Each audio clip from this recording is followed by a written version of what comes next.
Sir നമസ്കാരം. കൽപ്പറ്റയിൽ township കാണാൻ വേണ്ടി കഴിഞ്ഞ ദിവസം നടൻ മമ്മൂട്ടി പോകുന്നു. അതിനിടയിൽ CPM-ന്റെ നേതാക്കന്മാരൊക്കെ ചുറ്റിലും കൂടിയിട്ടുണ്ട്.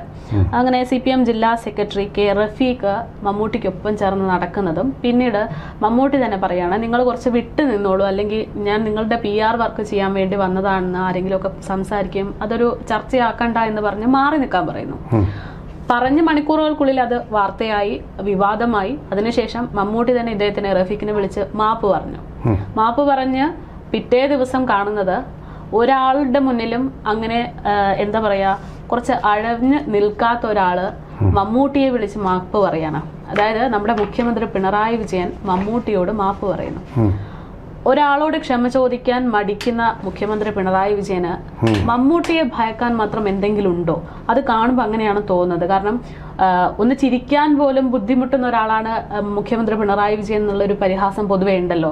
അങ്ങനെയുള്ള ഒരു വ്യക്തി, ഒരാളെ മുഖത്ത് നോക്കി ചിരിക്കാൻ പോലും മടിക്കുന്ന, ഗൗരവത്തോടെ നടക്കുന്ന ഒരു മുഖ്യമന്ത്രി മമ്മൂട്ടിയോട് മാപ്പ് പറയാൻ മാത്രം എന്താണ് സാർ ഇവിടെ സംഭവിക്കുന്നത്? അതിനു മുമ്പ് ഇതുമായിട്ട് കണക്ട് ചെയ്യാൻ വേണ്ടിയിട്ട് ഒരു കാര്യം ഞാൻ പറയുകയാണ്. അതായത് അദ്ദേഹം മോഹൻലാലുമായിട്ട് നടത്തിയ ഒരു അഭിമുഖത്തിൽ അദ്ദേഹം പറഞ്ഞത്, എനിക്ക് വ്യക്തിപരമായിട്ട് ആരോടെയും വിരോധമില്ല, ഞാൻ എന്തെങ്കിലും ചെയ്തിട്ടുണ്ടെങ്കിൽ അത് പാർട്ടിക്ക് വേണ്ടിയിട്ടാണ്, പാർട്ടിക്ക് വേണ്ടിയിട്ടാണ് മറ്റുള്ള വ്യക്തികളെ ഞാൻ ചിലപ്പോഴൊക്കെ അവരോട് ദേഷ്യത്തോട് പെരുമാറി എന്ന് പറയുന്നത് പോലും പാർട്ടിക്ക് വേണ്ടി. അത് ഓർത്തിരിക്കണം. VS അച്യുതാനന്ദനെ വെറുപ്പിച്ചതും അദ്ദേഹത്തിനെതിരെ പത്രക്കാരോട് ക്ഷുഭിതനായി സംസാരിച്ചതും എല്ലാം പാർട്ടിക്ക് വേണ്ടിയായിരുന്നു. ഇപ്പം VS ആർക്ക് വേണ്ടിയായിരുന്നു? വീട്ടുകാർക്ക് വേണ്ടിയായിരുന്നു. VS ആണ് പാർട്ടിക്ക് വേണ്ടി നിലകൊണ്ട വ്യക്തി. ഇദ്ദേഹമാണ് കുടുംബത്തിന് വേണ്ടി നിലകൊണ്ട വ്യക്തി. വീണ വിജയന് വേണ്ടി നിലകൊണ്ട വ്യക്തിയാണ് പിണറായി വിജയൻ. അവരെ ന്യായീകരിച്ചുകൊണ്ട് പാർട്ടിയാണ് നിർത്തിയ ആള്. നിങ്ങളോർത്തു അച്യുതമേനോൻ, കേരളത്തിൽ ഏറ്റവും വിജയകരമായ മുഖ്യമന്ത്രിയായിരുന്ന അച്യുതമേനോൻ, അദ്ദേഹത്തിൻ്റെ കീഴിലാണ് കേരളം ഏറ്റവും അധികം പുരോഗതിയും അതുപോലെ തന്നെ സാക്ഷരതയും സമ്പന്നതയും ചികിത്സാ സൗകര്യങ്ങളും നേടിയത്. അത് അംഗീകരിക്കാൻ ഇദ്ദേഹത്തിന് മടിയുണ്ട്. അതിൻ്റെ 50-ാം വാർഷികമാണ്. അതൊന്ന് ആഘോഷിക്കാൻ CPI പറഞ്ഞിട്ട് പുച്ഛിച്ച് പുറന്തള്ളിയ ആളാണ് ഈ മുഖ്യമന്ത്രി. ആ അച്യുതമേനോൻ്റെ കാലത്ത് അദ്ദേഹത്തിൻ്റെ മകനായ രാമൻകുട്ടി ഇവിടെ അഡ്മിഷൻ കിട്ടാനില്ലാഞ്ഞിട്ട്, എനിക്ക് അച്ഛാ ദയവായി റഷ്യയിലേക്ക് അഡ്മിഷന് വേണ്ടിയിട്ടൊരു ശുപാർശ തരും. ഇല്ല, ഞാൻ എൻ്റെ പാർട്ടിക്ക് വേണ്ടിയാണ് നിലകൊള്ളുന്നത്, എൻ്റെ മകന് വേണ്ടി കുടുംബത്തിന് വേണ്ടിയല്ല, മുഖ്യമന്ത്രി എന്നുള്ള നിലയിൽ ഞാൻ ആ തെറ്റ് ചെയ്യില്ല എന്ന് പറഞ്ഞ കമ്മ്യൂണിസ്റ്റുകാരൻ, യഥാർത്ഥ കമ്മ്യൂണിസ്റ്റുകാരനാണ് അച്യുതമേനോൻ. അദ്ദേഹം എന്താ ചെയ്തത്? ഭാര്യയുടെ റിട്ടയർമെൻറ്റ് ആനുകൂല്യങ്ങളാണെന്നും പറഞ്ഞ് എക്സാലോജിക് എന്നും പറഞ്ഞ് ഒരു തട്ടിക്കൂട്ട് സ്ഥാപനം അവിടെ നടത്തുക. അതിനുള്ള പണമെല്ലാം കേരളത്തിലെ പ്രമുഖനായ ഒരു കരിമണൽ വ്യവസായിയിൽ നിന്ന് കൊടുക്കുക. എന്നിട്ട് കൊച്ചുമകനെ കൊണ്ടുവന്ന് വിഴിഞ്ഞം പ്രോജക്റ്റിൻ്റെ ഒരു മീറ്റിങ്ങിൽ കൊണ്ട് VIP-കൾക്ക് ഇരിക്കേണ്ട കസേരയിലിരുത്തുക. ഇതൊക്കെയാണ് പാർട്ടിക്ക് വേണ്ടി നിലകൊണ്ടത്. ആരെ പറഞ്ഞപ്പോൾ തെറ്റിദ്ധരിപ്പിക്കാൻ താങ്കൾ ശ്രമിക്കുന്നത്? താങ്കൾ ഒരിക്കലും പാർട്ടിക്ക് വേണ്ടി നിലകൊണ്ടിട്ടില്ല. താങ്കൾക്ക് വേണ്ടി പാർട്ടിയാണ് നിലകൊണ്ടത്. അതല്ലേ വസ്തുത. മോഹൻലാൽ ഇതൊക്കെ പറഞ്ഞ് എല്ലാം ചിരിച്ചുകൊണ്ട് കേട്ടുകൊണ്ടിരിക്കും. ബുദ്ധിയുള്ള ഒരു മാധ്യമപ്രവർത്തകനോട് അത് പറയാൻ പറ്റില്ല. അതുകൊണ്ടാണ് മോഹൻലാലിനെ സെലക്ട് ചെയ്തത്. ഇത് ചോദ്യം ചെയ്യുന്ന അദ്ദേഹത്തിന് ഇഷ്ടമല്ല. ഈ പാർട്ടിക്ക് വേണ്ടി തന്നെയാണ് മുഖ്യമന്ത്രി നിലകൊള്ളുന്നത് എന്ന് പറയുമ്പോൾ ഇവിടെ ഉണ്ടാകുന്ന ഒരു വൈരുദ്ധ്യം എന്ന് പറയുന്നത്, ഈ പാർട്ടി പ്രവർത്തകർ തന്നെ ഇങ്ങനെ ഒരു മാപ്പപേക്ഷ വേണ്ട എന്ന് പറയുകയാണ്. എന്തിനാണ് മുഖ്യമന്ത്രി മാപ്പ് പറഞ്ഞത് എന്നാണ് CPM പ്രവർത്തകർ പോലും ചോദിക്കുന്നത്. അപ്പോൾ പാർട്ടിക്ക് വേണ്ടി പ്രവർത്തിക്കുന്ന ഒരാളാണെങ്കിൽ ഒരിക്കലും അങ്ങനെ ഒരു വിമർശനം മുഖ്യമന്ത്രിക്കെതിരെ ഉണ്ടാവില്ലല്ലോ. അതാണ് അതിൻ്റെ കീ ക്വസ്റ്റ്യൻ. അതായത് മമ്മൂട്ടി അപമാനിച്ചതിനേക്കാളും വലിയൊരു അപമാനമാണ് പാർട്ടിയുടെ ജില്ലാ സെക്രട്ടറി ആയിട്ട് റഫീഖിന് നേരെ അദ്ദേഹം ഉന്നയിച്ചിരിക്കുന്നത്. മമ്മൂട്ടി എന്താ വിചാരിച്ചത്? മമ്മൂട്ടിയുടെ പിന്നാലെ വാലാട്ടി നടക്കുന്ന ആളാണോ പാർട്ടിയുടെ ജില്ലാ സെക്രട്ടറിമാർ? പാർട്ടിയുടെ ജില്ലാ സെക്രട്ടറിമാർ ഒരിക്കലും അങ്ങനെയുള്ളവരല്ല. നല്ല വിവരമുള്ളവരാണ്. സ്റ്റഡി ക്ലാസ്സുകളിൽ കൂടിയൊക്കെ ഇപ്പോൾ എങ്ങനെയാണെന്ന് എനിക്കറിയില്ലേ, പാർട്ടി തന്നെ മാറിയപ്പോൾ എനിക്കറിയില്ല. നല്ലപോലെ വിവരമാർജിച്ചിട്ട് ഇതെല്ലാം പക്വതയാർജിച്ച് ഒരു സിനിമാ നടൻ്റെ പിന്നാലെ നടക്കേണ്ട ഗതികേടുള്ളവരല്ല അവർ. അതിനേക്കാളും ജനപിന്തുണയുള്ളവരാണ് അവർ. ഒരു മഹാനടൻ വന്ന് മത്സരിച്ചാലും പാർട്ടിക്ക് അതിൻ്റെ മാസ് ബേസ് ഉണ്ടെങ്കിൽ പാർട്ടിക്ക് ജയിക്കും. അതാണ് കമ്മ്യൂണിസ്റ്റ് പാർട്ടിയുടെ കരുത്ത്, മാസ് ബേസ്. അങ്ങനെയായിരുന്നു. ഇപ്പോൾ മാറിയിട്ടുണ്ടോ എന്ന് എനിക്ക് മാറിയതിൻ്റെ ഒരു ലക്ഷണമാണ് ഇപ്പോൾ കേൾക്കുന്നത്. മനസ്സിലായില്ലേ? ഈ ഒരു മാപ്പപേക്ഷ തിരഞ്ഞെടുപ്പിന്റെ ഒരു ലക്ഷ്യം വെച്ചുള്ളതാണോ എന്നുള്ളൊരു സംശയമുണ്ട്. തെരഞ്ഞെടുപ്പിന്റെ ലക്ഷ്യം വെച്ചുള്ളത് തന്നെയാണ്. അല്ലെങ്കിൽ ഒരു പാർട്ടിക്കാരൻ എന്നുള്ള മോഹൻലാലിനെ വിളിച്ച് ഇന്റർവ്യൂ നടത്തുകയില്ല. അതിൽ എന്തെല്ലാം പറഞ്ഞത്? ഉപനിഷത്താണ് എന്നെ വളർത്തുന്നതും മുന്നോട്ട് നയിക്കുന്നതും. പാർട്ടിക്കാരൻ ഒരിക്കലും പറയില്ല. ശാസ്ത്രീയമായിട്ട് അത് പഠിച്ചിട്ടേ പറയൂ. ഉപനിഷത്തിൽ പല മഹാകാര്യങ്ങളുമുണ്ട്. തീർച്ചയാണ്. കാൾ മാർക്സ് തന്നെ പറഞ്ഞിട്ടുണ്ട്, ഇന്ത്യയുടെ മഹത്തായ സംസ്കാരം ഇന്ത്യയിലേക്ക് അധിനിവേശം നടത്തിയവരുടെ സംസ്കാരത്തെ ഒന്നുകൂടി മെച്ചപ്പെടുത്തിയിട്ടുണ്ട്. ഈ വാക്കുകളെല്ലാം ഉപയോഗിച്ചിരിക്കുന്നത് അദ്ദേഹം അത് സമ്മതിച്ചിട്ടുണ്ട്, അംഗീകരിച്ചിട്ടുണ്ട്. ശരിയാണ്. നമ്മുടെ ഈ ഉപനിഷത്തുകൾ കൊണ്ടും പ്രപഞ്ചമാകെയുള്ള സത്യം തേടിയുള്ള നമ്മുടെ ഋഷിപ്രോക്തമായ സൂക്തങ്ങൾ കൊണ്ടും ധന്യമാണ് ഭാരതം, അതിൻ്റെ സംസ്കാരം. പക്ഷേ അവസാനത്തെ ശരി അതാണ് എന്ന് പറയുന്നില്ല. ആധുനികമായ ചില നൊബേൽ പുരസ്കാരങ്ങൾ കിട്ടിയ ശാസ്ത്രജ്ഞന്മാരുടെ കണ്ടെത്തലുകളൊക്കെ അതുമായിട്ട് അടുത്തു വരുന്നുണ്ട്. ഈ ദൈവകണങ്ങളൊക്കെ പറയുന്നതുമായിട്ടും ക്വാണ്ടം എൻറ്റാങ്കിൾമെൻറ്റ് തിയറി ഒക്കെ തന്നെ ഈ ഉപനിഷത്ത് സൂക്തങ്ങളിൽ പലത് പറയുന്നതിനും സാമ്യമുണ്ട്. പക്ഷേ ഇത് ശാസ്ത്രീയമായിട്ട് അടിത്തറയാണെന്ന് പറയാൻ പറ്റില്ല. ഉപനിഷത്ത് ഞാനൊരു സന്യാസി ആവുമായിരുന്നു എന്നൊക്കെയാണ് പറയുന്നത്. കമ്മ്യൂണിസ്റ്റുകാരൻ ഒരിക്കലും സന്യാസിയാവാൻ സാധ്യതയില്ല. അവൻ ജനങ്ങൾക്കിടയിൽ നിന്ന് ജനങ്ങളുടെ സാധാരണക്കാരൻ്റെ പാവപ്പെട്ടവൻ്റെ നിരാലംബൻ്റെ നിസ്സഹായൻ്റെ കൂടെ നിന്ന് പടപൊരുതുന്നവനാണ്. അവനൊരിക്കലും വിശ്രമമില്ല. സമരങ്ങൾക്കിടവേളകളിലെന്ന് തൻ്റെ ആത്മകഥയ്ക്ക് വി എസ് അച്യുതാനന്ദൻ പേരിട്ടത് അതുകൊണ്ടാണ്. അങ്ങനെ ഒരു സന്ദർഭത്തിൽ പാർട്ടിയുടെ റഫീഖ് എന്ന് പറയുന്ന ജില്ലയുടെ മുഴുവൻ ചുമതലയുള്ള ആളാണ്. അദ്ദേഹത്തെക്കുറിച്ച് ഇതുപോലെ പി കെ ശശിയെക്കുറിച്ച് ആരോപണം ഉണ്ടായ പോലെ ആരോപണം നമ്മൾ കേട്ടിട്ടില്ലല്ലോ. മമ്മൂട്ടി വന്നു, ഒരു VIP വന്നു, തങ്ങളുടെ പാർട്ടിയുടെ ആളാണ്, തങ്ങളുടെ പാർട്ടിയുടെ തന്നെ ചാനലിൻ്റെ ചെയർമാനാണ് എന്നൊക്കെയുള്ള നിലയിൽ പാർട്ടിയുടെ എല്ലാ പരിപാടികളിലും പങ്കെടുക്കുന്ന ഇടതുപക്ഷ സഹയാത്രികനാണല്ലോ മമ്മൂട്ടി. ആ പേരിലായിരിക്കണം അദ്ദേഹം ഇങ്ങനെ യാത്ര ചെയ്തത്.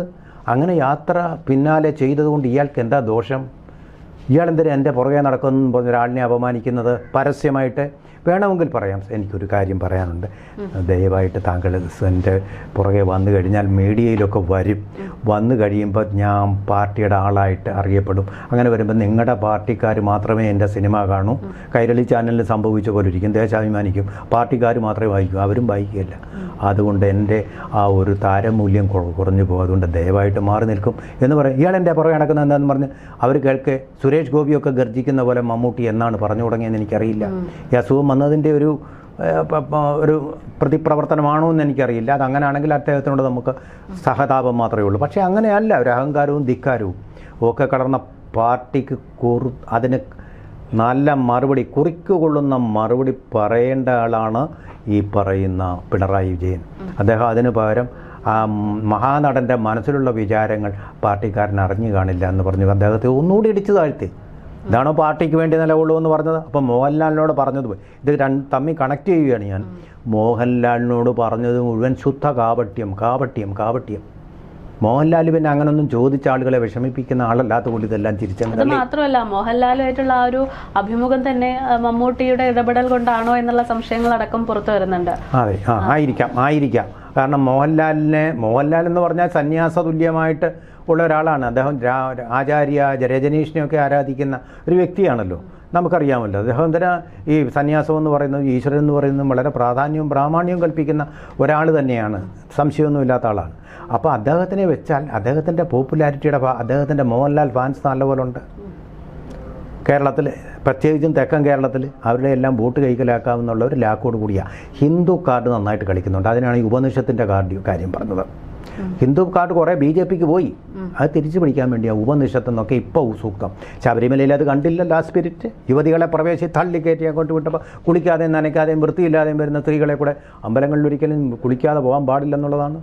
അവിടെ തള്ളി പോലീസിൻ്റെ യൂണിഫോമിൽ കടത്തി അങ്ങോട്ട് വിടുന്നതിൻ്റെ ഒരു വാശിയെന്ന് കാണിച്ചപ്പോൾ ഇത് കണ്ടില്ലല്ലോ. അതിൻ്റെ പാപപരിഹാരത്തിനാണ് ആഗോള സംഗമം നടത്തിയതെന്ന് പറയപ്പെടുന്നുണ്ട്. എന്തായാലും കൊള്ളാം.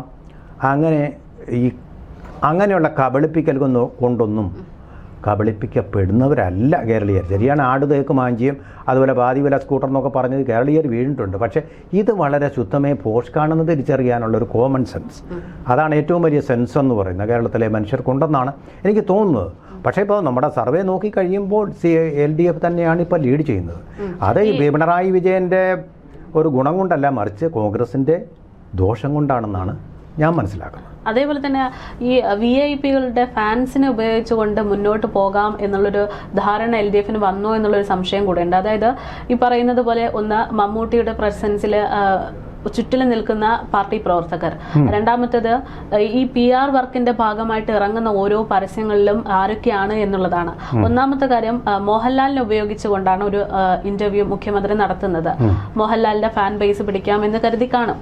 രണ്ടാമത്തേത്, നമ്മുടെ നടി ഭാവനയെ മുൻനിർത്തിക്കൊണ്ട് തുടരും എന്ന് പറഞ്ഞുകൊണ്ട് സർക്കാരിന്റെ ഒരു പരസ്യം ചെയ്തിരിക്കുകയാണ്.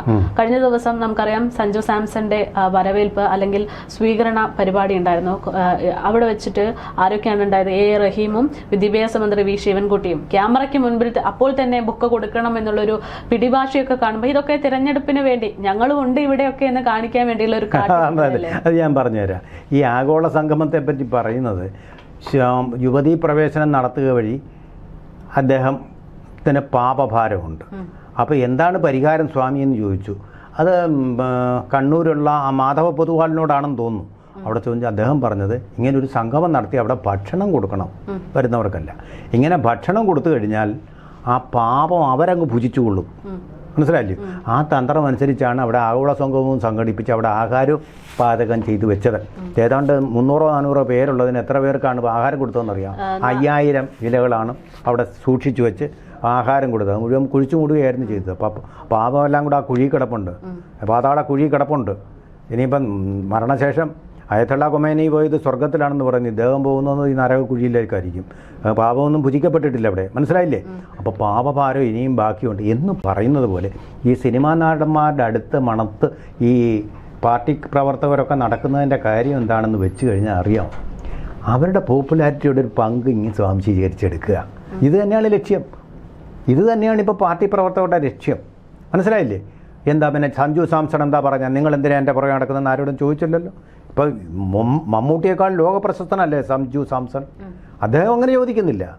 പക്ഷേ മമ്മൂട്ടി അങ്ങനെ ചോദിച്ചത്, അദ്ദേഹം ഒരു അസുഖം കഴിഞ്ഞിരിക്കുകയാണ്. അദ്ദേഹത്തിൻ്റെ ഗ്ലാമർ ഡേയ്സ് അല്ലെങ്കിൽ സണ്ണി ഡേയ്സ് എല്ലാം കഴിഞ്ഞതാണ്. അദ്ദേഹം ചോദിച്ചത് വളരെ വേദനാജനകമാണ്. അത് റഫീഖിൻ്റെ പക്ഷത്താണ്. ആ കാര്യത്തിൽ ഞാൻ